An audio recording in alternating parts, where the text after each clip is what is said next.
मात पिता और गुरु की वाणी, बिने विचार करो शुभ जानी। जो व्यक्ति माता पिता और गुरुओं की सेवा करता है, परमात्मा उन लोगों पर अपनी सदा कृपा बनाए रखते हैं। नमस्कार, आप सभी का मेरे यूट्यूब चैनल पर स्वागत है। जो भक्तजन मेरी वीडियो पर नए हैं तो चैनल को सब्सक्राइब कर लें। गरुड़ जी और काकभूषण जी का संवाद है। तो काकभूषण जी गरुड़ जी से क्या कहते हैं कि जीवन के लिए सच्चा स्वार्थ यही है कि मन, वचन और कर्म से श्री राम जी के चरणों में प्रेम हो।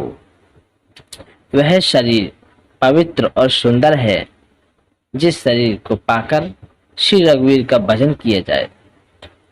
जो श्री राम जी के विमुख हैं, वे यदि ब्रह्मा जी के समान शरीर भी प्राप्त कर लें तो भी कवि और पंडित उसकी प्रशंसा नहीं करते।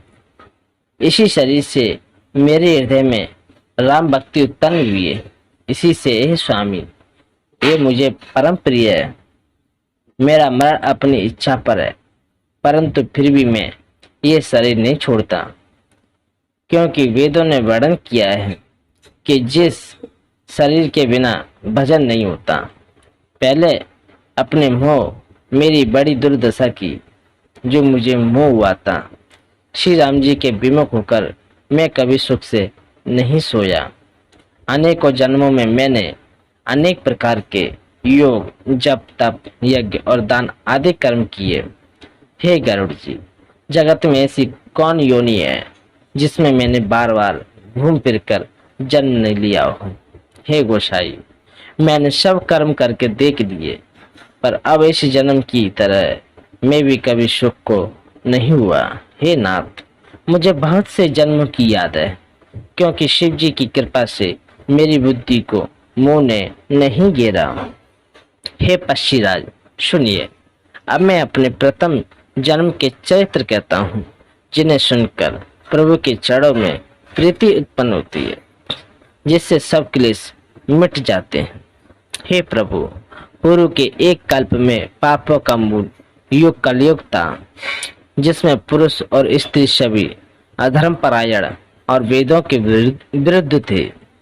उस कलयुग में मैं अयोध्यापुरी में जाकर शूद्र का शरीर पाकर जन्मा। मैं मन, वचन और कर्म से शिव जी का सेवक, दूसरे देवताओं की निंदा करने वाला अभिमानी था। मैं धन के मत से मत वाला, बहुत ही बकवादी और उग्र बुद्धि वाला था। मेरे हृदय में बड़ा भारी धम्म था। यद्यपि मैं श्री रघुनाथ जी की राजधानी में रहता था, तथापि मैंने उस समय उसकी महिमा का कुछ भी नहीं जानी। मैंने अवध का प्रभाव जाना। वेद, शास्त्र और पुराणों ने ऐसा गाया है कि किसी भी जन्म जो कोई भी अयोध्या में बस जाता है, वह अवश्य ही श्री राम जी के परायण हो जाता है। अवध का प्रभाव जीव तभी जानता है जब हाथ में धनुष धारण करने वाले श्री राम जी उसके हृदय में निवास करते हैं। हे गरुड़ जी, वह कलिकाल बड़ा कठिन था। उसमें सब नर नारी पाप परायण, पापों में लिप्त थे। कलयुग के पापों ने सब धर्मों को ग्रस लिया। सदग्रंथ लुप्त हो गए। दम्भियों ने अपनी बुद्धि से कलयुग कल्पना कर करके बहुत से पंथ प्रकट कर दिए।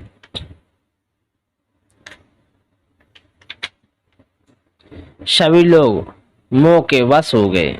शुभ कर्मों को लोभ ने हड़प लिया। ज्ञान के भंडार, हे श्री हरि के वाहन, सुनिए, अब मैं कली के कुछ धर्म कहता हूँ। कलयुग में न वर्ण धर्म रहता है, न चारों आश्रम रहते हैं। सब पुरुष स्त्री वेद के विरोध में लगे रहते हैं। ब्राह्मण वेदों के बेचने वाले और राजा प्रजा को खा डालने वाले होते हैं। वेद की आज्ञा कोई नहीं मानता। जिसको जो अच्छा लगे वही मार्ग है। जो डींग मारता है वही पंडित है। जो मिथ्या आरंभ करता है, आडंबर रचता है और जो दम्भ में रत है, उसी को सब कोई संत कहते हैं। जो जिस किसी प्रकार से दूसरे का धन हरण कर ले, वही बुद्धिमान है। जो दम्भ करता है वही बड़ा आचार्य है। जो झूठ बोलता है वो हंसी दिल्लगी करनी जानता है। कलयुग में वही गुणवान कहा जाता है। जो आचरहीन है, वेद मार्ग को छोड़े हुए हैं, कलयुग में वही ज्ञानी और वही वैराग्यवान है। जिसके बड़े बड़े नख और लंबी लंबी जटाएं हैं, वही कलयुग में प्रसिद्ध तपस्वी है। जो अमंगल वेश और अमंगल वेश भूषण धारण करते हैं, भक्ष्य अभक्ष्य, खाने योग्य न खाने योग्य, सब कुछ खा लेते हैं, वही योगी है, वही सिद्ध है और वही मनुष्य कलयुग में पूज्य हैं। जिनके आचरण दूसरों का अपकार करने वाले, उन्हीं का बड़ा गौरव होता है और वही सम्मान के योग्य होते हैं। जो मन वचन और कर्म से झूठ बकने वाले हैं, वही कलयुग में वक्ता माने जाते हैं। हे गोसाई, सभी मनुष्य स्त्रियों के विशेष वश में हैं और बाजीगर के बंदर की तरह उनको नचाते हैं। ब्राह्मणों को शूद्र ज्ञानोपदेश करते हैं और गले में जनेऊ डालकर उससे दान लेते हैं। सभी पुरुष काम और लोभ में तत्पर और क्रोधी होते हैं। देवता, ब्राह्मण, वेद और संतों के विरोधी हुए। अभागी स्त्री गुणों के धाम सुंदर पति को छोड़कर परम पुरुष का सेवन करती है। स्वाग्नी स्त्रियां तो अवसर से रहित होती हैं, पर विधवाओं के नित्य नए श्रृंगार होते हैं। शिष्य गुरु में बहरे और अंधे का सा हिसाब होता है। एक शिष्य गुरु के उपदेशों को सुनता नहीं, एक गुरु देखता नहीं, उसे ज्ञान दृष्टि से प्राप्त नहीं। जो गुरु और शिष्य का धन हरण करता है और शोक नहीं हरण करता, वह घोर नरक में पड़ता है। माता पिता बालकों को बुलाकर वही धर्म सिखलाते हैं जिसमें पेट भरे। स्त्री पुरुष ब्रह्म ज्ञान के सिवा दूसरी बात नहीं करते, पर वे लोभवश बहुत थोड़े ही लाभ के लिए ब्राह्मण और गुरु की हत्या कर डालते हैं। ये है कलयुग की दशा। तो मेरे श्रोताओं, भक्तजनों, आप लोगों को ये वीडियो कैसी लगी? इसीलिए मैं आप लोगों से कहता हूँ कि शास्त्रों को पढ़ा करो, श्री रामचरितमानस पढ़ा करो, गीता पढ़ा करो। जो शास्त्रों को पढ़ते हैं, परमात्मा उन पर सदा अपनी दृष्टि बनाए रखते हैं और उनके हृदय में प्रभु श्री राम जी आते हैं। तो मैं अपनी वाणी को यहाँ पे विराम देता हूँ।